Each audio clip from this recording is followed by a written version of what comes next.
So if you are or ever have been in your 20s, it's a very interesting time. You suddenly have all the freedom to do the things that you wanted to do when you were a kid. The world is your oyster. You have a blank check. You could spend your time on anything, and it's fine because you're in your 20s.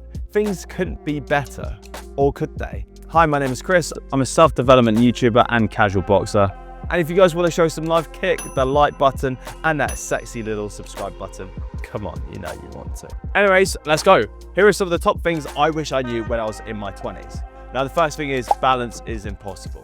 Now, when you first reach your 20s, I'd actually argue this is the first proper time you actually start acting like an adult. The problem is, how the f do you adult? Maybe you move out for the first time to go to university or to move into your own place. A key thing happens when you manage to get any degree of control in your life, and that is responsibility. Council tax, energy bills, parking fines, washing up, laundry. Did I fucking say parking fines? Fuck. So there is an adjustment period, I guess, when you get any sort of freedom. But as Uncle Benjamin says, remember, with great power comes great responsibility. The worst thing you can do, and this is something I reflect upon, which I did quite a lot in my 20s. I mean, I still am in my 20s. I tried to juggle everything. Don't try and be part of a million social groups and do like a million hobbies. Rather than having this aspect of FOMO, watch the things that you actually genuinely enjoy, the people that genuinely make you feel a lot better when you're around them. And this is the epitome of the David Allen quote, and this is, you can do anything, but not everything.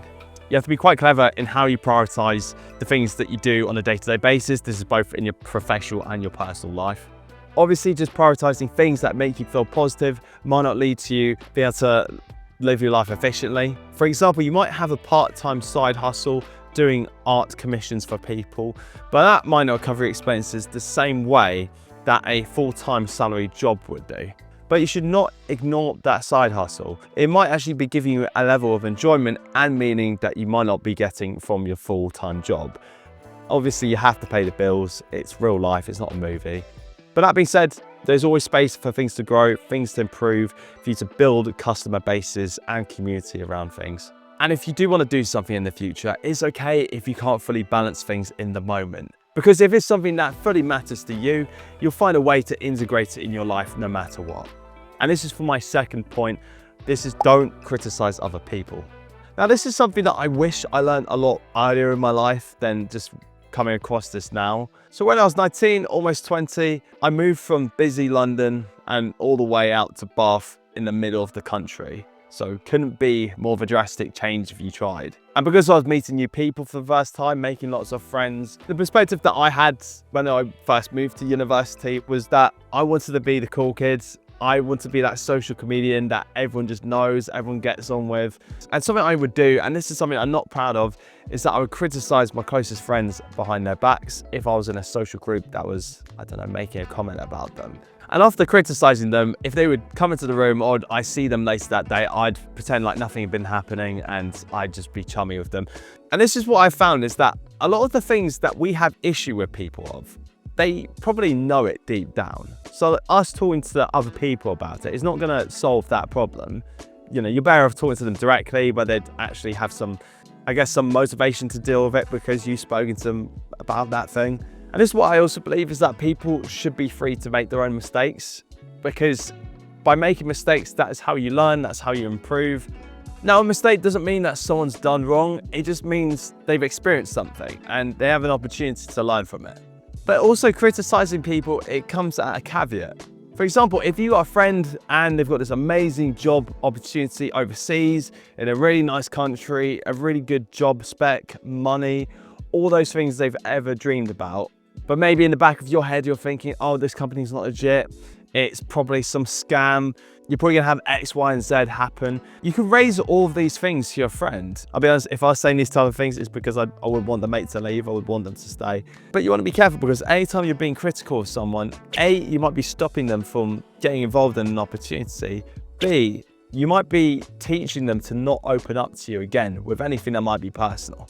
And there's also like an amazing statement that Stan Lee once made. If you have an idea that you genuinely think is good, don't let some idiot talk you out of it. I used to think that being the most critical person in the room meant that I was the most intelligent, I was the most perceptive. But in reality, no one actually wants to be around a negative person, even if what they are saying might be true, might be some ways valid, might be, I guess, like realistic. Always aim to be a radiator, not a drain. That's the golden rule. And to finish off, being mindful when you are pushing yourself to a limit. Now, throughout most of my 20s, if you're anyone like me, I always have this voice in my head, which is always nagging me when I'm not pursuing what I believe to be my purpose or doing the right things. I feel guilty, and this is why I feel guilty taking time off. Or if I'm at the pub, or if I'm at a restaurant, I will always have this voice in my head that says, oh, you should be going for a run. You should be taking more work. You should be finishing that assignment. You should be doing more writing. Whatever it might be. Now, a good thing to ask at any one point is just, why are you doing it? When I used to work in sales and I'd be working 6-day weeks, sometimes it would be voluntarily because I wanted to improve my chances of getting a promotion. Because you've got to ask yourself, is it a good enough reason? Because I find that money is never a good enough reason to sacrifice your time doing something if it's gonna be pushing you to your limit. Because once you push yourself, you're going to find it a lot harder to recover mentally because you're just burning the candle at both ends. And you've got to also ask yourself, with whatever you're doing, how are you going to be rewarded on that? Because how you're affected by those rewards is really important. And this is why I find extrinsic motivators aren't enough, is because once you've got the praise, once you've got the new TV, once you've spent the money on the holiday, and once you've experienced those things, you'll just go back to how you were feeling before. This is something that's actually been like my motivation for doing boxing matches sometimes. How people react to me doing a boxing match kind of changes the way that I sometimes see myself. I feel, I guess, more confident because I'm feeding off the energy that people are giving to me. And what I found is that once camps ended, once I've had the fight, I'll just go back to how I was feeling before. Now, there's a limit for what external rewards and motivators can do for you. And this has been mentioned as the hedonic treadmill. And this is where you're constantly pursuing some aspect of pleasure, of reward, and you'll go back to how you felt before you had those things in your life. So it makes the whole pursuit of that pleasure really pointless. Now, I get it. Hard work is an extremely externally validated thing.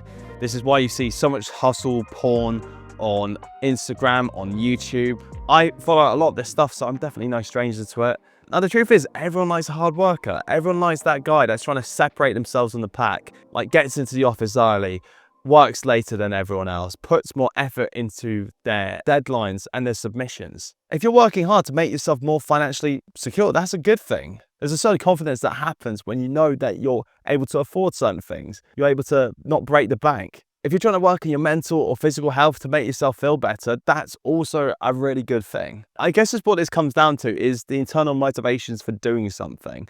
What things are actually motivating you when doing the thing? Is it the fact you're enjoying the process, you enjoy pushing yourself, you like doing the hard work, then giving yourself a reward at the end? You're not doing something just to get praise from someone. You're doing it for yourself, your own internal sense of accomplishment and achievement. Anyway, guys, that is it. If you like this, comment, like, and subscribe. And I'm sure I'll see you in the next video. Onwards and upwards. Take care.